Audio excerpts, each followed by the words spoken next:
I wanted more finished work without me becoming the bottleneck, more opportunity moving, less waiting, real throughput instead of theater. I wanted time back, control back. A company where help meant priority shift, not a longer day for me. I thought an AI native operating system would get me there faster.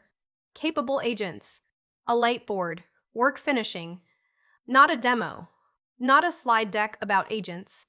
A real system that moved what mattered. That was the simple plan.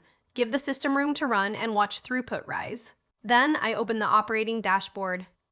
15 pending tasks, then 30, then more than 50. Tasks I never asked for. The board looked busy. Meaningful work was not moving. Something felt wrong. Why were all these here? I scrolled the queue the way you scroll a problem you do not want to name yet. Pending, waiting, meetings, reviews, items parked for later that somehow still counted as active. Status chips everywhere. Every chip said activity. Almost none said progress. The company looked productive from a distance. Up close, it was stalled priority wearing a busy costume. Important work was not blocked by a missing model. It was blocked by noise. At first, I blamed the agents. It was the easy story, too much autonomy, too little judgment, models inventing work because nobody was watching closely enough. I almost answered with more oversight, more review layers, more check-ins, more meetings about the meetings. I almost hired complexity to manage complexity. That would have looked like control. It would have made the queue worse. I could have kept the board full and called it momentum.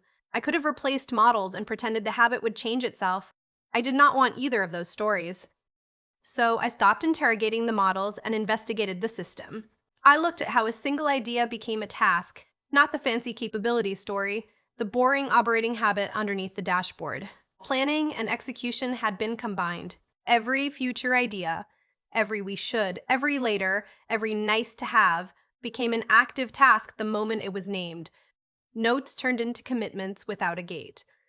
Tomorrow's brainstorm sat in the same lane as today's required work. The agents were not failing. They were following a rule that treated imagination like commitment. That is how you get a board that looks alive while the real priority waits. That is how an AI native company can feel faster at starting and slower at finishing. Hard call. I canceled the excess and changed the rule. I accepted a quieter board on purpose.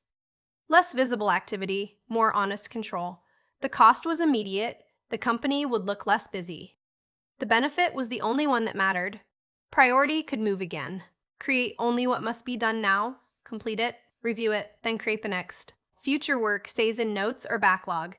It does not get a seat on the active board until it is ready and required today. One primary production objective. No task forests for work that can wait. Ask whether the work must exist now, and if it can wait, do not create it yet. The board got quieter. Priority got clearer.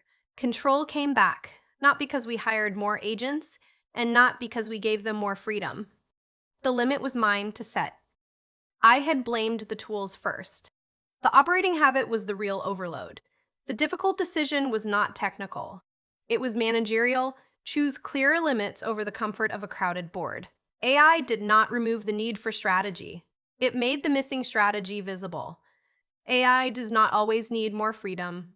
Sometimes it needs clearer limits. Separate planning from execution.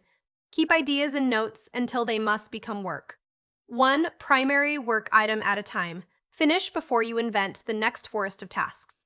If you are building with agents and your board keeps filling with work you never asked for, look at the rule that turns every idea into an active task.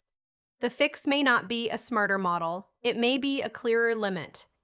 This is the AI Native Company Journal. Follow for the next hard decision.